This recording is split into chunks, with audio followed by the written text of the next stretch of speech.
Hey, folks, my guest today is Florian Hill, and he's the founder and CEO of Vidya Health, a dental AI company. Prior to Vidya Health, Florian conducted AI research at the intersection of engineering and social science at MIT's Institute for Data Systems and Society, as well as at Harvard Business School. He also worked with McKinsey and Company and founded Ninu, a digital health tech startup. He holds 2 master's degrees from MIT in computer science and technology policy and a bachelor's degree in management and technology. He completed the first German state exam in medicine as well. Florian, you ready to take us to the top? Yeah. Are you also a dentist? I'm not. No. But the first Okay. 2 years of med school were with dentists in Germany, so I had to learn all of that as well. I see. Okay, so that's where like the dentist part of this comes in, huh?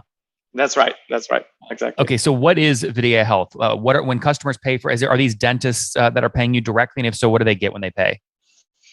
Yeah. So yes, dentists could be our customer. They are, but the major customer really are dental chains. They're called DSOs, dental service organizations. And so you can imagine that they have actually up to 1,000 practices or even more, right? And then they employ the dentists. And so those are really our primary customers, so more enterprise level actually. But what do they get? So we are the leading provider of a diagnostic AI platform. We call it Video Assist. And that means every time you, Nathan, go to the dentist and you get your general cleanup and you get x-rays, our software takes these x-rays in and then diagnoses and treatment plans them for you. And so we ensure that the dentist, hygienist, the entire team, doesn't miss any treatments, has a higher accuracy in diagnosis, as well as increases what we call the case acceptance rate. So it means that you as a patient get a second ad hoc opinion right there from the AI, right? And so with that, we can increase the case acceptance rate for treatments, which on the one side helps you as a patient to get the right treatment earlier. And downstream, you don't have costly procedures like crowns or implants or root canals. And for the patient, it's great. For the dentist, it's great as well because he can, do the lucrative treatment now and not maybe in 2 years, right? Obviously, every DSO is going to want to upsell me, the patient, in that dentist chair, right? And if they use Vidya and Vidya helps them upsell better, every DSO is going to fall in love with you. In fact, they love you more if you help them upsell more. So aren't you very incentivized to make sure the dentist can upsell something to the client in the seat? And if so, isn't that not a great experience for the patient? So I get your point, but that actually is not what we are seeing in the market, really. The problem is more that that dentists, especially younger dentists, which are primarily going to the DSOs, so they just got out of dental school, have a lot of debt. So they go to these dental chains, right? Because they cannot afford to get their own practice. And they're actually very insecure at this point to really do the right diagnosis. So what they are doing is actually over-diagnosing. And what I mean by this is you and Nathan maybe have 5 cavities, let's say, and you need like 5 fillings. They maybe showed you just 2 and 3 are skipped. That's literally what we have in the statistics, right? And so those 3 cavities, they come back and hunt you down the line, but then they are not any more cost-effective fillings and small procedures, but then they might become crowns. So what we really try to do is we don't give a treatment recommendation for this. Over treatment is often more classified as like for this diagnosis, the cavity, like you can do a crown or filling. That is in the hands of the dentist, but we want to make sure that they don't miss anything where you could do earlier on a less invasive procedure. Oh, what's going on there, YouTube? Good to see you guys. Now imagine this. You love watching these interviews with SaaS founders, but imagine if we took all of the valuation data out from over 2,807 interviews I've done manually. Saves you a lot of time. Well, we've done this. We've built it into the beautiful interface inside of FounderPath. Check this out. I'll show you how you can access this in a second, but you log in, you connect your Stripe account, you see your valuation real time, you can see what it changed over the past 88 days, and even set goals for valuation this year.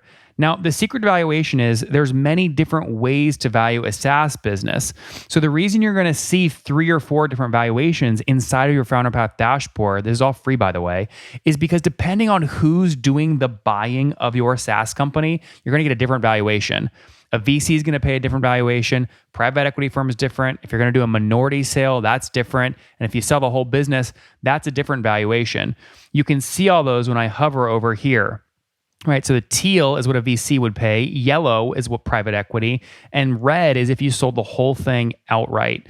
Now, what's cool about this is not built off random data. Again, you guys hear these interviews on YouTube.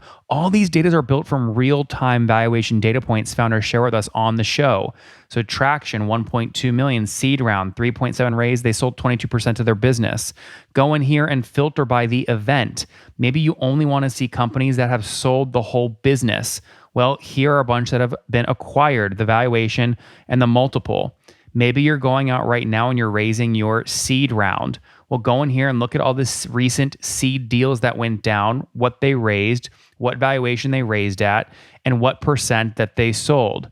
There's never been a larger data set of SaaS valuations than what you can get now inside of FounderPath, and we're thrilled to bring it to you. All right, we're going to go back to the YouTube video here in a second, but if you want to check this tool out, if you want to jump in and sign up, you can check it out for free to get your valuation at this link, founderpath.com/products/valuations. Or if you go to founderpath.com and hover over products, click on get your valuation here and go ahead and sign up to give it a whirl. Again, all that valuation data live right inside the platform. I hope to see you there. All right, let's jump back into the interview. And that's really where I went to the dentist. I was very frustrating because my aunt is an actual dentist in Ohio, but she's not the dentist I go to. The dentist I went to here in Austin, I sat down in the chair and they go, you need like these 7 things done. It's all preventative maintenance and it's going to cost $5,000. And I'm like, screw you. I'm not, that's ridiculous. And by the way, you just lost all my trust. I'm never coming back because you tried to upsell me $5,000. And I know for a fact, because I asked my aunt, because I had the pictures, I asked my aunt if this was accurate or not. And she's like, you don't need all this. So then I lost total trust. So like, I'm a little bit biased. Hey, no, but Nathan, that's exactly what we're experiencing a lot as well. And so funny enough, everyone in my team and our company, we have a company internal link where, we analyze for fun, like our x-rays before we get any treatment. And we actually have a lot of our engineers with exactly your experience, and our AI then, out of the 7, Mike actually he had the same experience than you. The AI identified 3 as being legit and the other 4 as being just way too early stage that you would do anything about it. And so for us, actually, you bring up a really great point because we just recently announced that we obtained FDA clearance for our cavity detection algorithm. And so there was a regulator body, a third body, right, FDA, which doesn't care about revenue or anything. They care about clinical advocacy, right? And so what we paid attention to is that actually we are reducing the errors as well. So in our clinical study, we have shown that we reduced the missed cavities by 43%, which is huge, right? But at the same time, we reduced the errors by 15%. So that means actually, if your dentist would have used our AI, you wouldn't have seen these 7 cavities where you need all of this. So we actually elevate really, and that's pretty important. Maybe that's my clinical background, but that's actually pretty important to our mission. No, that makes a lot of sense. And so I think the use case is clear. My audience understands the product clearly. Help me understand pricing. So what do one of these DSOs pay you per month or per year on average? So the price ranges really, it goes from $400 to $800. So to say, per month per practice. Okay.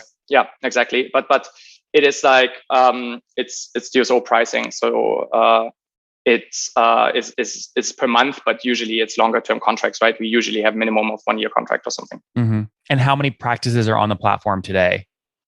Well, so we don't disclose complete numbers because we're literally onboarding every day. So I actually wouldn't even know. But like we have right now dozens of DSOs, which together accumulate over 3,000 offices. So that's and an office is a practice, right? That's right. I use those interchangeably, or you can use location. Okay. So just to be clear, you said each practice you charge between $400 and $800, depending on what software level they want, et cetera. And then you said across a couple dozen DSOs, you've got about 3,000 practices right now, and you're onboarding fast. Yeah, and then we also have other aspects. Like we also have partnerships. Like some of this is not yet public, et cetera, where we are trying to get to also practices which maybe are not part of a DSO, but they are more like seeing a mom and pop shop, right? What I'm trying to get right now is success you've had already so far. So you're already installed across 3,000 practices and you're expanding rapidly. That's right. Yeah, exactly. We are not right now installed in 3,000. We are getting there right now. We're rolling it out to 3,000. That's where we're doing it. And that should be in the next, our goal is to do that in the next 12 months. Okay. But so that's why I asked these questions very specifically, right? So how many are you already in? Or are you guys or you're it's by the way, Florian, it's fine if you're early. Yeah. That's fine. You don't have to like hide that. It's cool. Right. So you just got clearance. Are you guys pre-install? You don't have any installations yet? No, we have like about, 3 digits or so right now. Oh, okay. Got it. So call between a couple hundred and 1,000 and you're scaling nicely. Exactly. And now we're trying to get to 3,000 in the next 12 to 14 months. That's really our goal. And you've already signed those contracts. It's just about getting it installed, right? That's right. It's all rolling out. Exactly. Right. It's a lot. Our focus right now, Nathan, is, customer success and, support, really. Yep. No, okay. That makes sense. All right. Put this on a timeline for me. When did you write the first line of code for this? Wow. The first line of code was really research to some extent when I was at MIT and Harvard, which is 2016. And then 2018, I published a paper about it, and I started the company then at the end of 2018. So now end of 2018, I founded the company. And yeah, that's actually really when we started, because in the beginning, it was like, to be honest, when we went to the FDA, for instance, right, to get this cleared, like they had no experience with dentists or dentistry whatsoever. They were familiar with like chest x-rays and mammography, right? You maybe have heard these algorithms flying around, but they had no clue about dentistry. So there was really a time where you needed to educate them. Mm-hmm. Now, have you bootstrapped the company, or did you decide to raise? We decided to raise. It's just if you build AI products as well as in a regulatory environment, it's just really, really hard to bootstrap, right? So that's why we raised in total like over 26 million right now by Spark Capital, Zeta Ventures, and Pillar VC. Phenomenal investors. When was the last raise? The last raise was a 20 million raise by Spark Capital, and that was 2 months ago. Okay, got it. So 20 million just down. What was that, your A? Yeah, that was our Series A. Yeah, exactly. Interesting. And then just fill out that history for us. So when and how much was the pre-seed or the seed?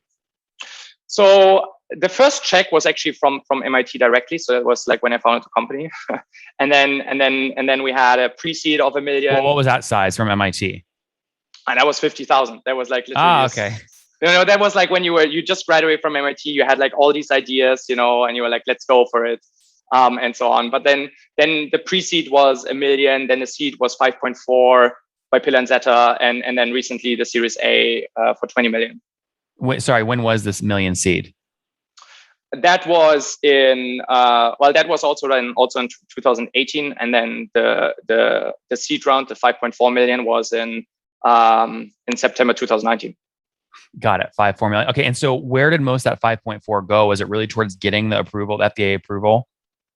The most of the seed round, the 5.4, was a product development, exactly building up a team, right? That's really where you build like the early stage team, the product, the FDA approval.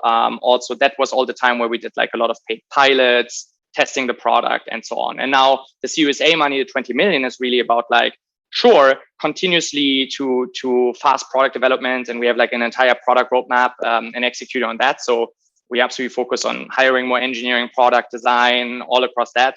But then also, now sustaining. We just talked about the rollout, right? Sustaining our current clients and expanding to other clients, building up customer success, commercial marketing, etc. So it's kind of like very classic stages to some extent. And yeah, speaking of classic, I mean, most folks closing a Series A pre this most recent downturn, right, were selling between sort of 10 and 15% of the business in that raise. Were you guys sort of in that same standard range? Yeah, overall, like we were in the standard range, right? We didn't have evaluation disclosed, but it was very healthy. Yeah. I mean, again, if you're selling 10 to 15%, which is pretty standard at Series A, and you raise 20 million, you're flirting with north of 150 million valuation. Yeah, I mean, I don't comment on it, but like you probably know the things. It's interesting though. You just commented on this, right? There are lots of companies right now, which I think like we have a very bright future. So we raised at the right time, and also we have a really great pipeline. So to say, we have really high growth right now. So that's awesome. But it is interesting how the VC market crashed just in the last 4 months. So I'm very curious how this will. Yeah, no, I mean, you certainly closed at the right time. Now, obviously, you didn't know the market was going to crash, so you can consider it luck. But hey, it pays to be lucky sometimes. Right. I mean, you saw a little bit 6 months ago, right, with the public markets. But overall, come on, but I mean, nothing was crashing until really like a month ago. It's really, I mean, anyone that raised more than a month, I agree to that. Yeah. I mean, unless you think you're like super special and saw this coming before everyone else, you'd be a very rich hedge fund manager right now if you did. Yeah, exactly. No, I'm also not. That's not my expertise. My expertise is building teams and companies, and not so much. Like that's just one part of the job, right? That's not all our job. Tell me more about the team today. How many folks are full time? And we have 30 people, and now are growing this. Just hired an amazing director of talent, actually, who's awesome. So we want to get to a healthy 60, 70 people. end of this year. So that's our goal. And honestly, this is a little bit equally, we just talked about this, a little bit equally split, honestly, between engineering, product, and then commercial, right? Mm-hmm, mm-hmm. Very cool. And then you just mentioned fast growth. I mean, we were talking earlier about number of practices. You said you're in several hundred now, but call it less than 1,000, but you've got contracts up to like 3,000. You're doing the rollout over the next 12 months. But if we take that 300, a couple hundred right now that you're already installed in, times your smallest per practice price of $400, right? You have bigger ones at 800 per practice, but at your smallest, that would mean you're doing north of 120 grand of MRR today. Is that accurate? Yeah, you're really fast. Might be. I mean, I wouldn't disclose right now revenue, but like we are in a healthy Series A range. Let me put it this way, and the fast growth is exactly to that, right? Because for us, we are absolutely incentivized right now to roll this out to as many practices as we can, as fast as we can, right? Yeah. Sorry, I'm not asking you to share what your actual revenue is right now. I'm just multiplying numbers you already gave me. So you said 300 hundreds of practices, but not 1,000 yet, and at least $400 per practice. 400 times 300 is 120 grand in MRR at least. So you're above that. That's around it. That's around it. Cool. Yeah. And then when you say, again, I haven't raised recently, right? So when you say healthy growth for Series A, I mean, what are folks looking for right now? I mean, you're talking 300% year-over-year growth the past 12 months? Yeah, I mean, that is difficult because you were right, like there, for instance, in the last year to 11 months ago, like we were not able to sell so aggressively as we can now because we didn't have the FDA approval. That like is very technical now, but in the end, we have a medical device. So there are limitations of how quickly you can sell. Oh, there's a physical component to this. No, but it's a medical software as a medical device. It's actually now a new category. So it's a software only product. But now, actually, since a couple of years, there's actually a category at the FDA, which is software as a medical device. Okay, but you don't, just to be clear, you don't sell a piece of hardware. No. Yeah. But when I say, I know what you mean, because like medical device is a little bit misleading, right? But here, I really mean just the algorithm is a medical device. I see. Yeah, no, that makes sense. Exactly. Okay. It's quite interesting. It's very new. Yeah. Well, I mean, so were you basically just to calculate growth, right? Were you basically pre-revenue exactly 1 year ago? You were still getting approved, right? Yeah, 1 year ago we had revenue because we didn't talk about another side of a business, but we also work with insurance companies to automatically adjudicate their claims, and that doesn't require FDA approval. So there you can work already, and they are also on the practice side. There are products you can sell without FDA approval, but it's just not our core business. So we did have healthy revenue, but really now it goes into the SaaS repeatable business motion, if you know what I mean, right? And not like, high paid pilots and all of this, right? I mean, but if we just, I love how you arbitraged your initial cash flow with the insurance business, which is great while you're waiting for the approval. But I mean, just talking about the pure SaaS motion, a year ago, I mean, you're doing under 20, 30,000 bucks a month in revenue. I mean, it's peanuts, right? Yeah. A year ago, we did peanuts in revenue. Yeah. I mean, you're bigger than that now, obviously. We are bigger than that now. I mean, we had certainly healthy numbers nonetheless, like absolutely, 6-7 digits in terms of like revenue from pilots and all of that. But the thing is, I'm discounting this a little bit. Like that helped us a lot in fundraising and all of that. And even like that was healthy revenue, even which helped us to substantiate our seed round. But for me, what I really want to get to as much, and this is really what we've hit, now a couple of months ago, is this SaaS revenue.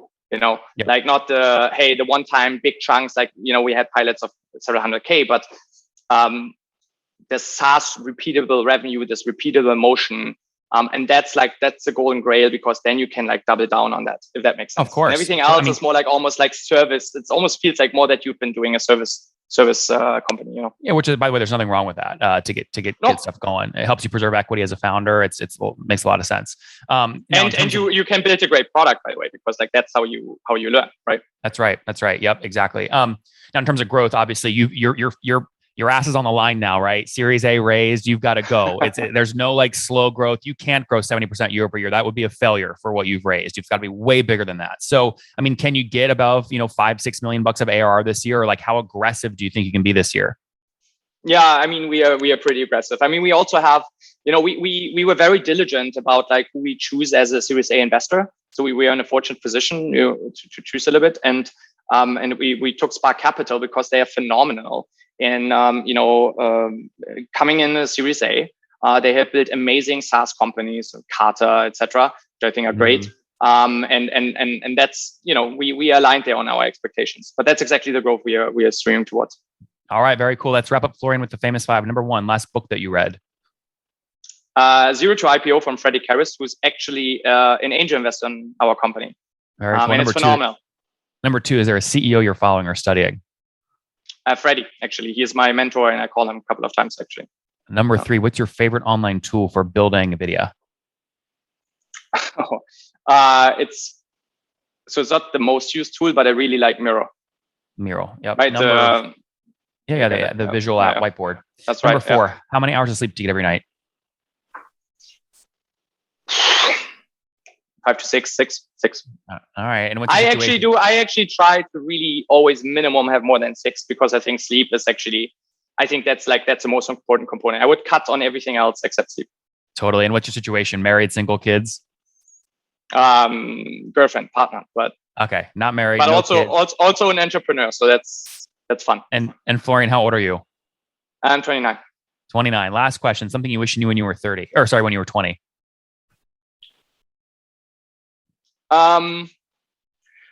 That honestly, you can just do what you really want to do. Like, you have a lot when you're early and young, you have like dreams, and everyone tells you that's like too complex. You shouldn't do that. You shouldn't study medicine and computer science and start a company here and so on. And you can just do it. Just because others don't do it doesn't mean you cannot do it. Guys, Vidya.ai started off as a research project in school, now scaling nicely. He's just raised a 20 million Series A, scaling out to what's called DSOs. These are dentist shops, basically, right? So they're helping dentists understand, is that cavity, does it need treatment now? Does it not need treatment? They're FDA approved. A lot of AI here, 30 folks on the team, scaling nicely. They're across and already installed several hundred practices. Each practice pays between $400 and $800 a month. They've got a clear path to getting install base up to 3,000 practices here by the end of this year. We'll see what happens. Florian, thanks for taking us to the top. Awesome. Thank you so much. One more thing before you go. We have a brand new show every Thursday at 1 p.m. Central. It's called Shark Tank for SaaS. We call it Deal or Bust. One founder comes on, 3 hungry buyers. They try and do a deal live, and the founder shares back-end dashboards, their expenses, their revenue, ARPU, CAC, LTV, you name it, they share it. And the buyers try and make a deal live. It is fun to watch every Thursday, 1 p.m. Central. Additionally, remember, these recorded founder interviews go live. We release them here on YouTube every day at 2 p.m. Central. To make sure you don't miss any of that, make sure you click the subscribe button below here on YouTube, the big red button, and then click the little bell notification to make sure you get notifications when we do go live. I wouldn't want you to miss breaking news in the SaaS world, whether it's an acquisition, a big fundraise, a big sale, a big profitability statement, or something else. I don't want you to miss it. Additionally, if you want to take this conversation deeper and further, we have by far the largest private Slack community for B2B SaaS founders. You want to get in there. We've probably talked about your tool if you're running a company, or your firm if you're investing. You can go in there and quickly search and see what people are saying. Sign up for that at nathanlatka.com/Slack. In the meantime, I'm hanging out with you here on YouTube. I'll be in the comments for the next 30 minutes. Feel free to let me know what you thought about this episode. And if you enjoyed it, click the thumbs up. We get a lot of haters that are mad at how aggressive I am on these shows, but I do it so that we can all learn. We have to counter those people. We got to push them away. Click the thumbs up below to counter them, and know that I appreciate your guys' support. All right, I'll be in the comments. See ya.